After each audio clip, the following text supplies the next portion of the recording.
नमस्कार मंडळी, कशा आहात तुम्ही? सगळे मस्त आहात ना? आज मी चाललो सकाळी कामावरती. सकाळच्या बी आता वाजते 8:30 किंवा 9 वाजते, अजून टाईम नाही बघितला. 1 मिनटं.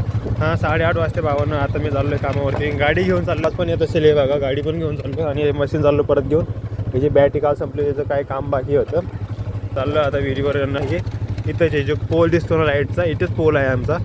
हे बघू शकता 52 आता आहात ना. हे बघा, हे वाईड अँगलमध्ये कॅमेरा. आणि हे बघा आमचं पूर्ण रान होतं इकडं, पूर्णच वाळलं आहे आता. तर पाणी नाही, थंडीनं पूर्ण कोक त्याच्यावर वाळतं येते आता सध्या थंडीनं. तर कसं आहे, मस्त आहे ना आमचं वातावरण गावाकडचं राव, काय बोलताय? तर आता आणि मला असं वाटतं तुमचा प्रतिसाद पण खूप येतो आहे, मस्त आहे ते जे काय तुम्ही मस्त व्हिडिओ बघताय. आणि हिंदी मला असं वाटतं की माझे व्हिडिओला लाईक तर येतच नाही, पण व्ह्यूज जास्त येत आहे. 100-150 काही व्हिडिओला 400-500 पण येत आहे. तर कसा वाटला व्हिडिओ? धन्यवाद.